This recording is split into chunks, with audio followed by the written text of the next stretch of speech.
The Boy in the Striped Pajamas. Chapter 1. Bruno Makes a Discovery. One afternoon, when Bruno came home from school, he was surprised to find Maria, the family maid, who always kept her head bowed and never looked up from the carpet, standing in his bedroom, pulling all his belongings out of the wardrobe and packing them in 4 large wooden crates, even the things he'd hidden at the back that belonged to him and were nobody else's business. "What are you doing?" he asked, in as polite a tone as he could muster. For although he wasn't happy to come home and find something going through his possessions, his mother had always told him that he was to treat Maria respectfully and not just imitate the way father spoke to her. "You take your hands off my things." Maria shook her head and pointed towards the staircase behind him, where Bruno's mother had just appeared.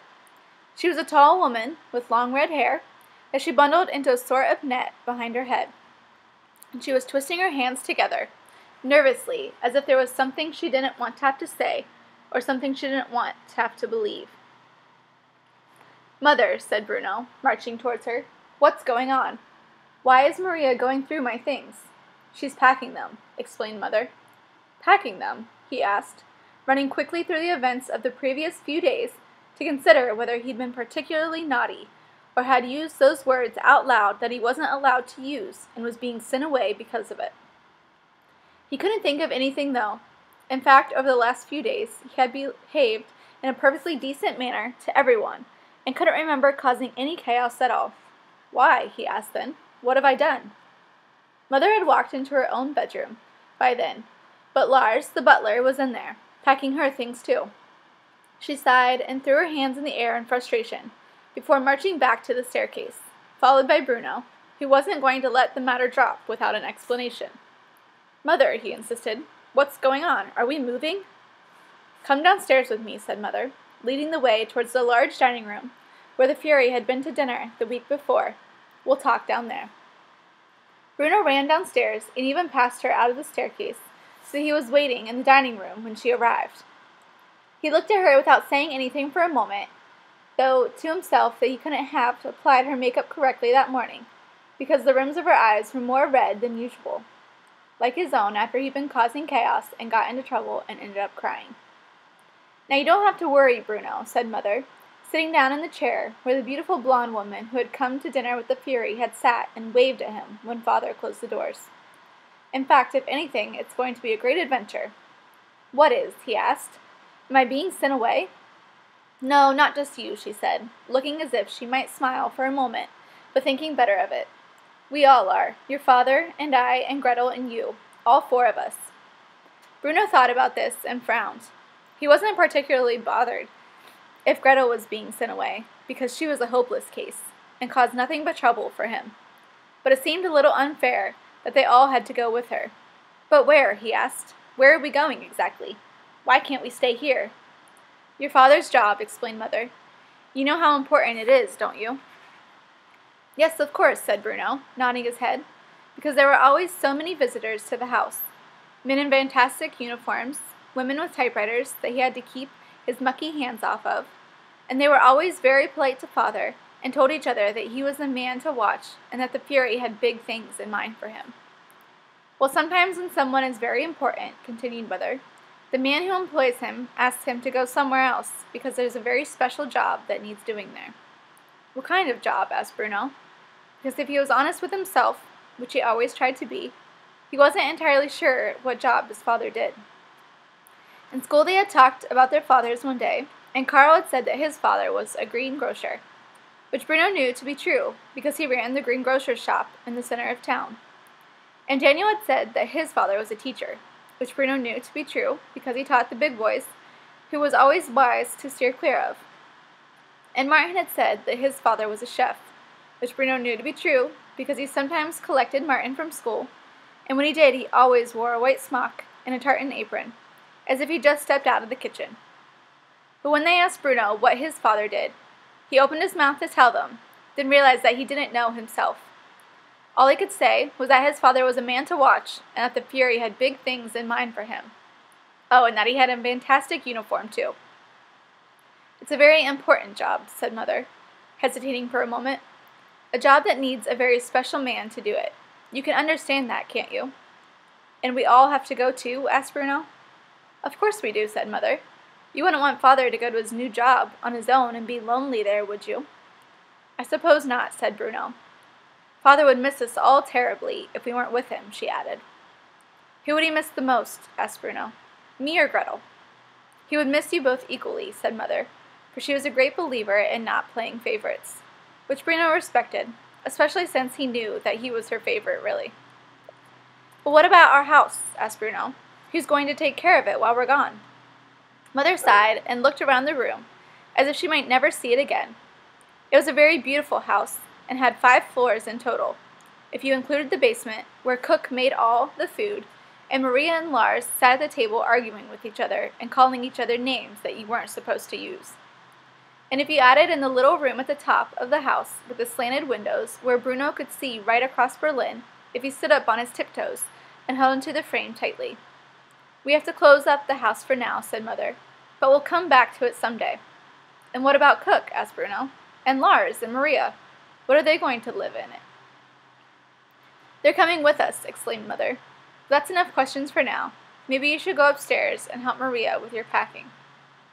Bruno stood up from the seat, but didn't go anywhere. There were just a few more questions he needed to put to her before he could allow the matter to be settled. "And how far away is it?" he asked. "The new job, I mean. Is it further than a mile away?"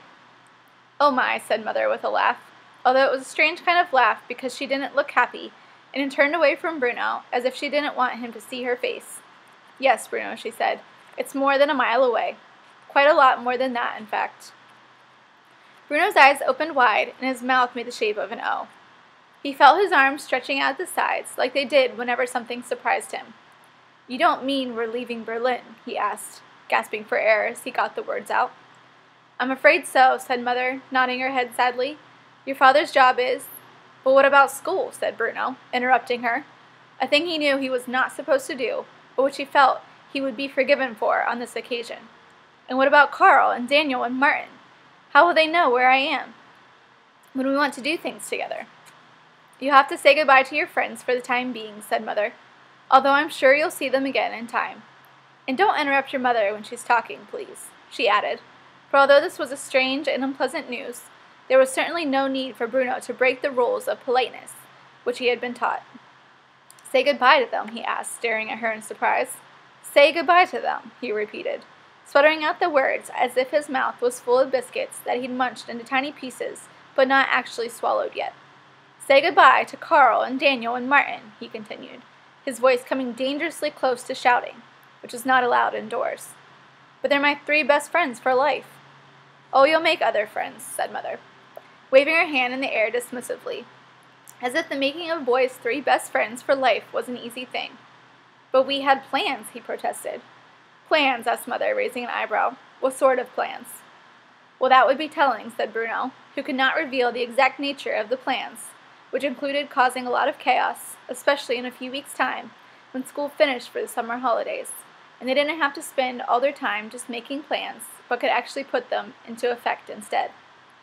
"I'm sorry, Bruno," said Mother, "but your plans are just going to have to wait. We don't have a choice in this." "But, Mother—" "Bruno, that's enough," she said, snapping at him now and standing up to show him that she was serious when she said that was enough.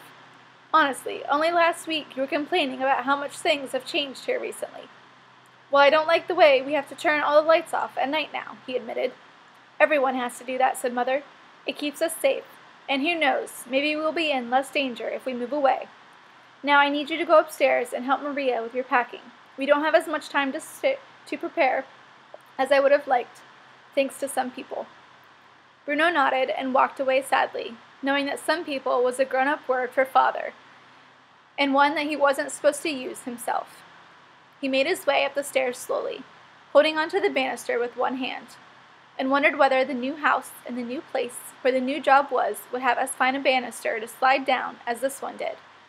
For the banister in this house stretched from the very top floor, just outside the little room, where if he stood on his tiptoes and held onto the frame of the window tightly, he could see right across Berlin, to the ground floor, just in front of the 2 enormous oak doors.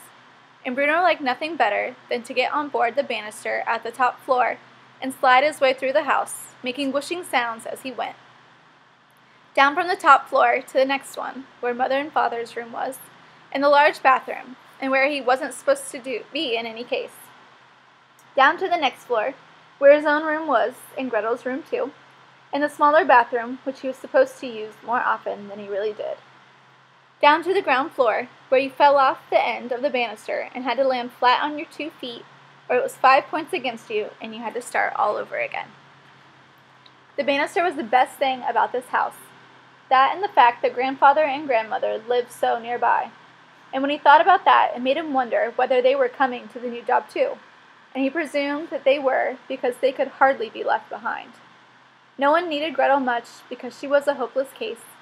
It would be a lot easier if she stayed to look after the house. But grandfather and grandmother, well, that was an entirely different matter. Bruno went up to the stairs slowly towards his room, but before going inside, he looked back down towards the ground floor and saw Mother entering Father's office, which faced the dining room, and was out of bounds at all times and no exceptions.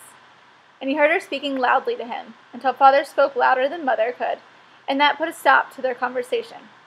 Then the door of the office closed, and Bruno couldn't hear any more, so he thought it would be a good idea if he went back to his room and took over the packing from Maria, because otherwise she might pull all of his belongings out of the wardrobe without any care or consideration, even the things he'd hidden at the back that belonged to him and were nobody else's business.